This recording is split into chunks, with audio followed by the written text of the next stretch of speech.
over. What you cooking, man?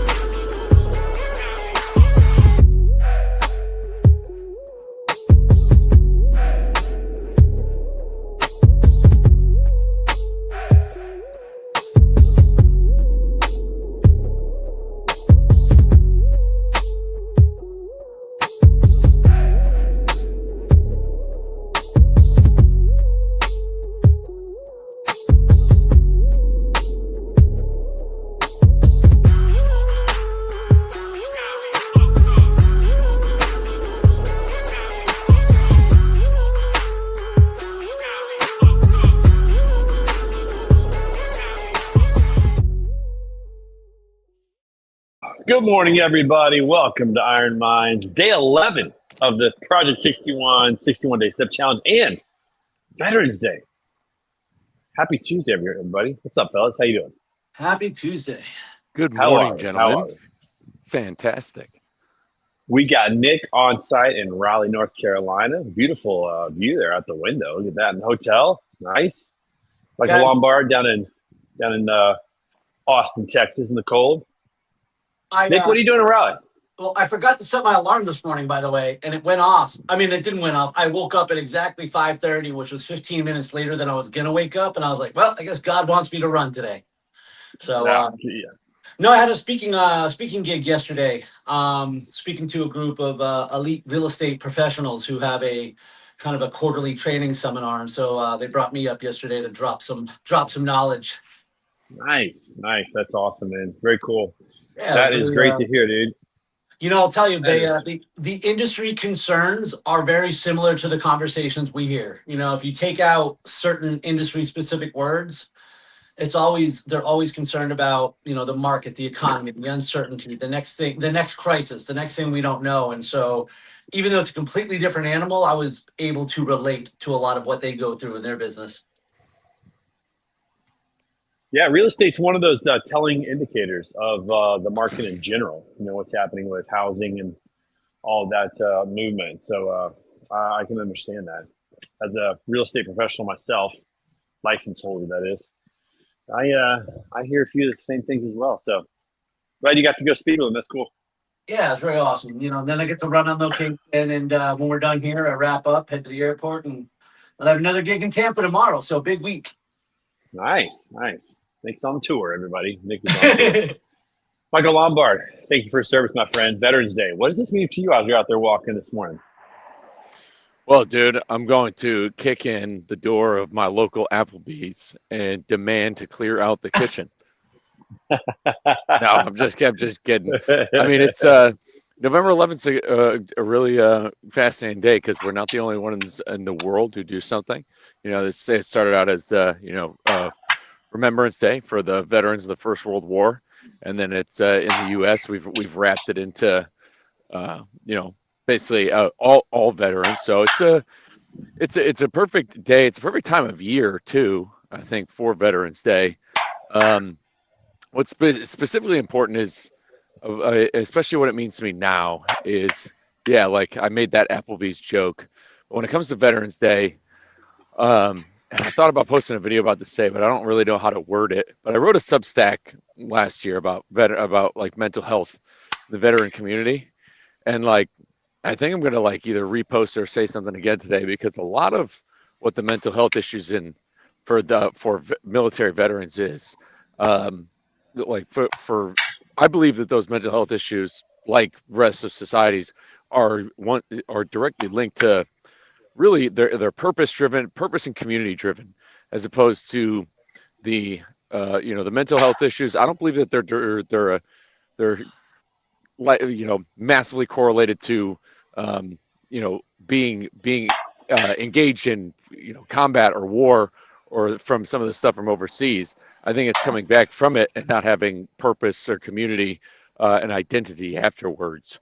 So a day like Veterans Day is a day for me to kind of remind the public of that it's not necessarily the actions of war that have led to this mental health crisis, because we saw that, because I think gentlemen in World War II saw plenty of action, especially in the Pacific, and returned home nominally different in a lot of ways. They came home 2 communities, 2 cities, 2 jobs as well, like to like a burgeoning economy.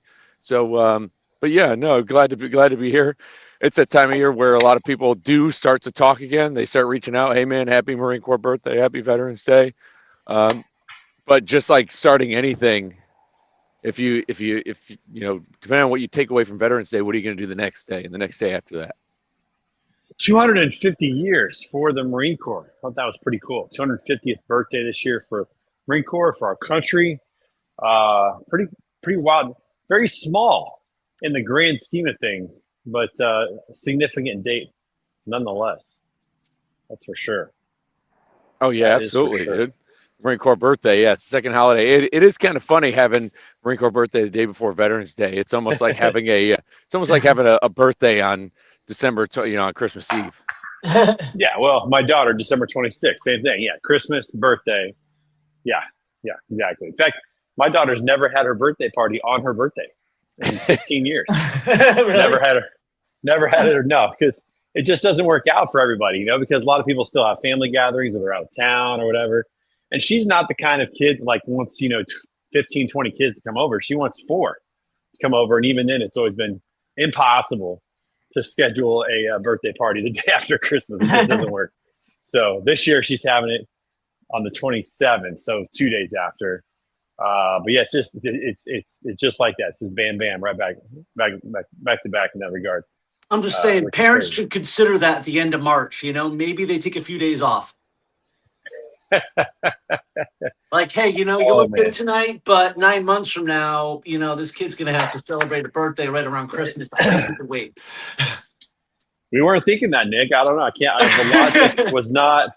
The logic was not happening. Well, my during that wife's time of my life. birthday is January 15th, so I've got Christmas, but then she's Greek and celebrates her name day on January 7th, and then a week later is her birthday. So it's like, all right, you need a third job here.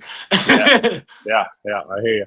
Hey, it's also day 3, I guess, of the Women in Trucking Accelerate Conference down in Dallas, Texas, which I love that conference. Actually, one of my favorite conferences that I've been to in the past. I haven't been the past 2 years. Last year was doing the musical with Naomi, and this year just decided not to travel much at all. I haven't gone to any conferences this year. But one of my favorites, and actually Reed Lausalo actually posted about how it's one of his favorites as well, and that the difference for me is, being majority women, the women seem a little more serious about like going to sessions and having conversations and not partying and that kind of thing. And so it's a really good conference. And I saw that Mark Manera and Jeremy Reimer had like 50 attendees join them yesterday for a step challenge. That's awesome. For the 61-day step challenge. So yeah, pretty cool event. So hello to everybody out there from Dallas who's at the Women in Trucking Accelerate Conference.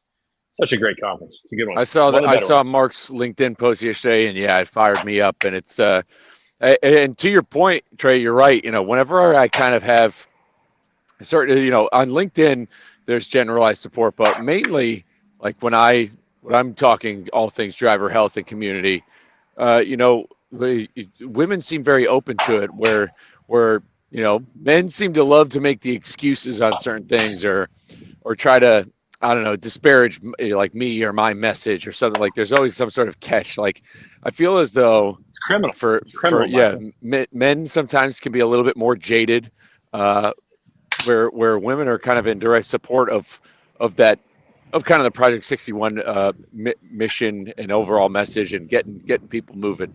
I'm not sure what that is, but it was awesome to see. Yeah. If I can, that is. I was gonna segue. If I can, I mentioned the Spartan race from this weekend.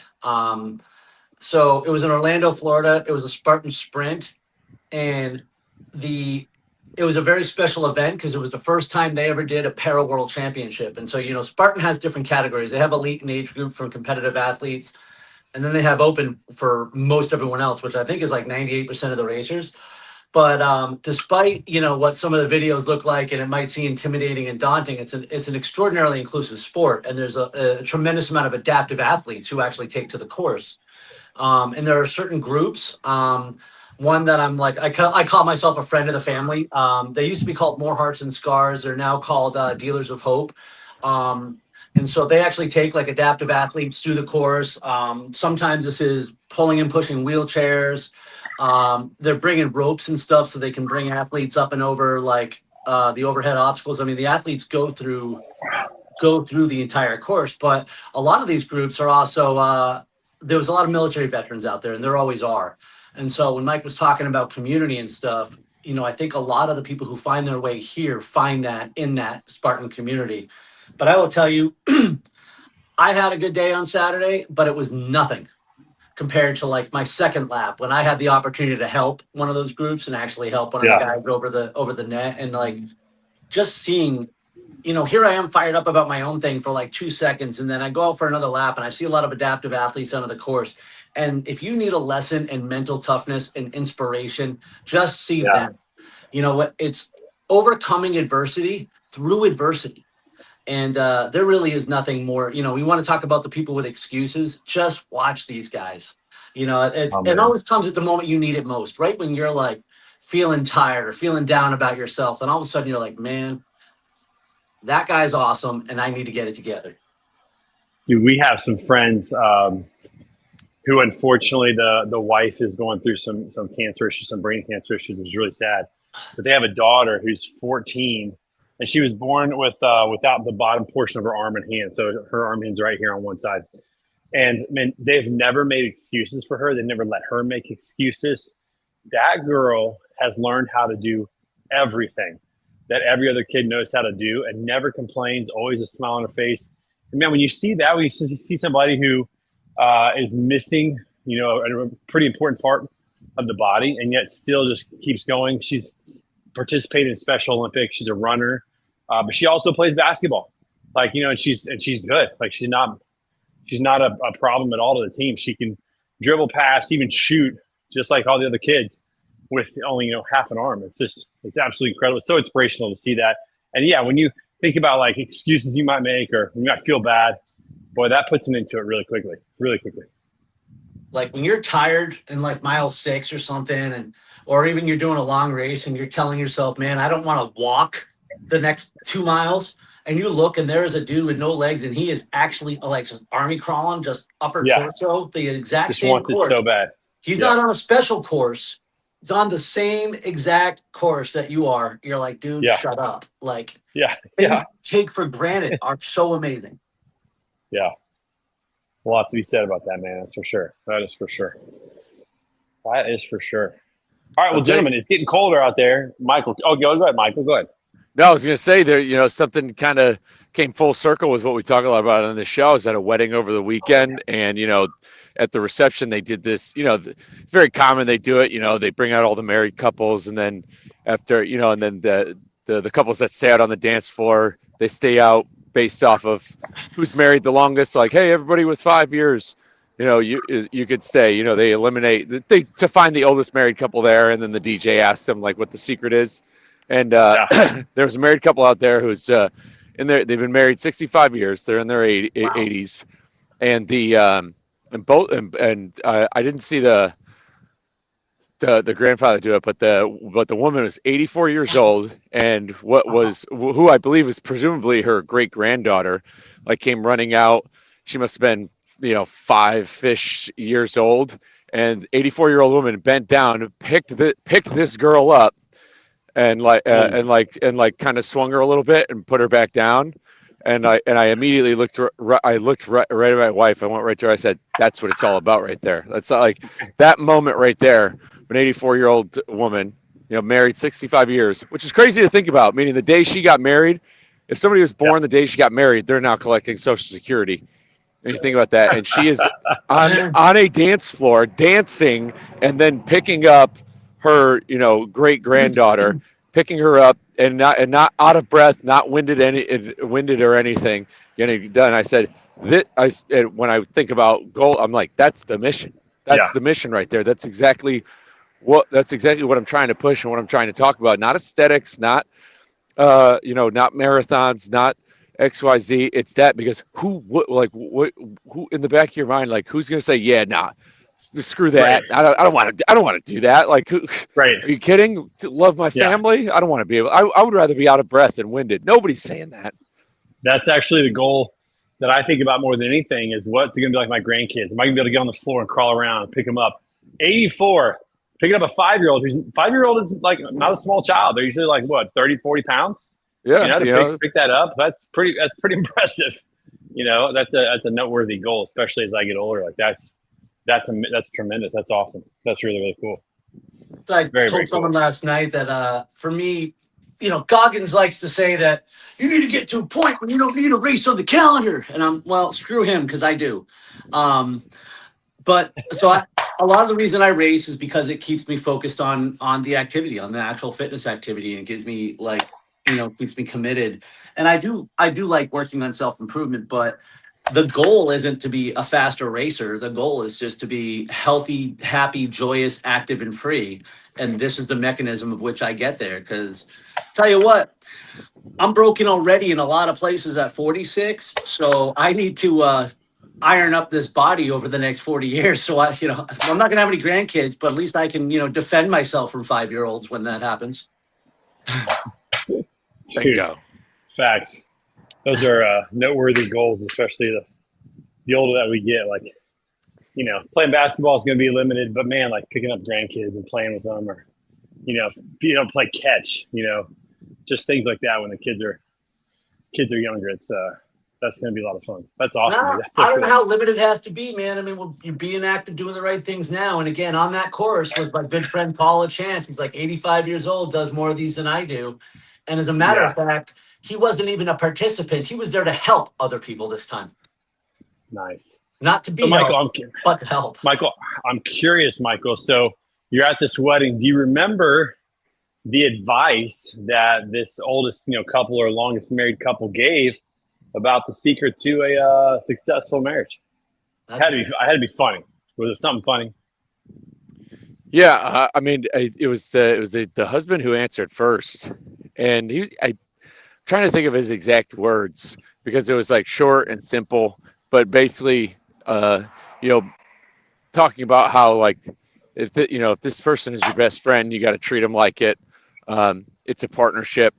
Relationships are like when it comes to relationships, and we use this term a lot, I guess, in business or with anything, but you have to build relationships with people. Like if two separate companies are working together, you are building a relationship, and you do that and you're doing that same thing with who you're married to. Like you two have to build a relationship together. It is a partnership, so to speak, that you're doing. Like one person doesn't need the other, and vice versa. It has everything to do with working together and growing together as one, because you're no longer separate anymore. It was kind of around those, circumvented around that. Like this is somebody you have to work together with, not work against. They're not, it's not this for that. It's not quid pro quo sort of thing. I love listening to old people give advice, because sometimes it's just like short and to the point. Sometimes they just don't even care about being politically correct. They just say it as it is. I love that, man. I absolutely love that. So I saw an old joke once of an old couple who had been married for like 60-something years. And they're looking at each other with the lovey-dovey eyes, like a couple of teenagers, like they just met for the first time. And so the guy gets the old guy alone, and he asks me, he's like, dude, you look so in love. How do you do it? And he goes, cheat often, cheat a lot. It was funny in her first time. You had to see it live. One of those had to be there moments. Yeah, it was fun. Man. Because you didn't expect him to say it. You're like, oh, you just don't love your partner. He's like, cheat a lot. Yeah. I don't recommend it. I'll tell you what, switching gears for a minute, I was thinking about getting older and getting better in age. And not that this guy's old, but it's still quite impressive. And that is, I saw a picture recently of Brent Orsuga with his daughter going hiking. That dude is cut now. Yeah. Like that dude is like really serious. He's gotten serious on his fitness journey. I think he's done 75 hard twice in 2025, and was really inspired by that. So Brent Orsuga, thanks for being a great example. Yeah, like his arms are cut. He's got, the definitive, triangle in his arm with the biceps and the triceps. And, he obviously does a lot of hiking and running. I His remember legs look, meeting him super trim. like a decade or so ago, and like you said, it's not like he's older. I don't think he was ever. I don't ever remember seeing him like out of shape or anything, but he was average maybe. And yeah, like he definitely has shown us how He's it's taking done. it to another level. Yeah, Yeah. taking it to another level. That's for sure. I He's in love his the late Friday 40s, hikes and you know? stuff that he's doing. Yeah, he's like in his late 40s, so it's not like he's old, but life catches up with you. I think in 40s probably more than or faster than any other decade of your life. The 40s seems like your kids are typically in school and have a lot of activities, and life gets really, really hectic. You're trying to keep things going, trying to build at that point in your career. It's really easy to let the physical aspect slip. Man, that guy is not. He is not at all. So kudos to him on that. That's pretty impressive. Lombard, you know a thing or two about turning things around a little bit later in life after maybe not feeling so great. Absolutely. Which is good. So, yeah, I'm inspired, man. I'm inspired by Mr. Renner Suga. That's for sure. Yeah, I would love to get out there and join him for one of those Friday rucks sometime. Also, like, yeah, I mean, speaker life, right? What I need to do is just pick all the cities of all the people I want to go hang out with, and then go apply for speaking gigs out there. So I'll come out to Missouri. I'll walk with you and Mark. That's right. See, it's easy. It's an easy thing to do. It's not that hard. Well, I'm getting my construction fix on, and I don't know if you guys know this or not, but I love to do some remodeling work and been doing some of that. But also, I think I told you guys our friends, one of our dear friends just got diagnosed with brain cancer that they're still trying to figure out. They're doing some chemo and radiation right now, but like it's not good. And so not only am I doing a little bit of construction for myself, but did a little bit for them. So I got a chance to do some work in their garage. I was able to build a couple of railings for them. So that was the first thing I did last week. So I got a couple of railings here that I got to build for them. And so when she does get to come home, she has a place, a way to get in with a little bit of help. So that was really fun. But then here's my current project. Oh, that was weird. My current project is this. Okay, so you guys see the light subfloor over there, the lighter shaded subfloor over there? That used to be an open area in our house. And this wall was there, obviously, that I've taken the drywall down. And I'm currently building, you can kind of see I built the walls and the subfloor in our entry there. So I built that up, and I'm currently building this right there. That's where it is. I'm building this into a bathroom. And I can't wait to do that. We got family coming over in May for graduation. We're going to need more people in the house. And there was always supposed to be a bathroom here, and there wasn't. So I'm building a bathroom. I'm going to extend this wall out a little bit so it's a little bit bigger. So that's what I've been working on. That's the project I've been focused on right now and getting that ready to go. So getting back into the construction mode and construction shape. And I got to tell you, when you do construction, you get in pretty good shape. You lift a lot of things. You do a lot of cardio up and down steps. This is a second floor bathroom, so I'm going to be going up and down with tile, up and down with drywall, up and down with whatever else that we're going to be using up there. So that's been a lot of fun. So good times getting back into construction. And it was my wife's 48th birthday, and got to go celebrate just last week. So it's a good way to finish up the year. Nick, I'll tell you what. It's an interesting story because I grew up in apartments. My whole life as a kid, grew up in apartments from basically age 8 until I moved in with my mom at age 17. Even then, she lived in a duplex. But when you live in apartments, you don't get to work on anything. If something breaks, you got to call people. They don't want you touching it. They don't want you working on it. So I didn't do any construction or any home remodeling my entire life growing up. And then my wife and I, when we got married, year after we were married, we had a home built, a new home. And here in Missouri, as you know, we have basements. And so we had this full basement unfinished. And I said, man, I'm going to finish this basement myself. I'm going to learn how to do it. So I just started going to people I knew in my church and my community, just finding out who knew how to, frame walls, and who knew how to do drywall and mud tape, and who knew how to do plumbing and electric. And I just had people come over and teach me while they helped me do it, but they taught me everything. And then I just got so into it. And, you do anything long enough, you get pretty good at it. And that was really how it all started for me, Nick, I just wanted to learn. And so I had people come over and help me do it, but taught me how to do it while they did it. And I've never lost those skills to do it. They've gotten a little bit better, and it's been a lot of fun. So now, like, ripping down drywall and taking down some walls and putting some new ones up just doesn't scare me anymore. But it did at first. It was kind of crazy at first, but that's how it started. You start doing it, see what happens, if I successfully hang something on the wall without tearing half of the wall down, I expect high fives from my wife when she gets home. That's right. That's successful. That's right. Well, you know, My hey, dad built baby houses. steps. I Did you really? yeah, my dad used to do construction for a long time. Did you ever go on site with them? Like, was that ever a part of it growing up? Did you get burnt out? What was I, that I like? worked with him. He used to drag me out and work with him, but like Yeah, you I only did. worked with him on minor tasks. You know, he would show me how to do something, but I never got good at it. So and also this is a long time ago, man, back when, candidly, I didn't like physical activity like that. It was like Yeah. I was avoiding it. And so for me, I always wanted to do something else. But that's also where I found out I was afraid of heights. I was helping him put a roof on. And Mm. I built the staging. So I knew what a shoddy job it was. And then I had to bring all the shingles up. And I'm not like 5-6 feet off the ground, and I start panicking. You're like, and I'm like, oh, You're like, this wow. isn't gonna hold. This isn't gonna hold. So was your dad a general contractor? Was he a roofer? What did he do? I don't know the right words. I'm going to say general contractor, but I mean, he did. Like he did a bunch of everything. He built houses. Yeah. Like yeah. And, He managed the teams that came in and did different jobs, pouring the foundation, building the subfloor, framing. He would kind of manage all that. No, I'm guessing he's the guy who got brought in for the parts that he did most of the. Okay, so he had a couple of specialties he did. Okay, cool. Now I do remember one thing that's kind of cool is I went to my K through 8 school is in Edgartown. It was the Edgartown School on Martha's Vineyard, and when they were building like an additional wing to that or something, I don't know what.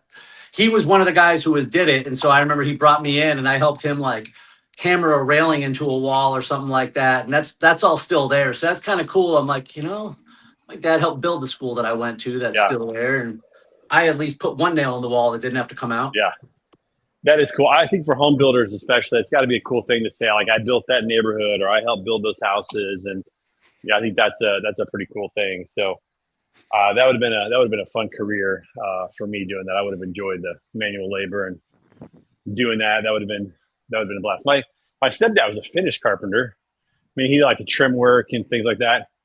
And he taught me a lot about finished carpentry inside, making things really look good. It's amazing how good you can make things look if you're a good finished carpenter.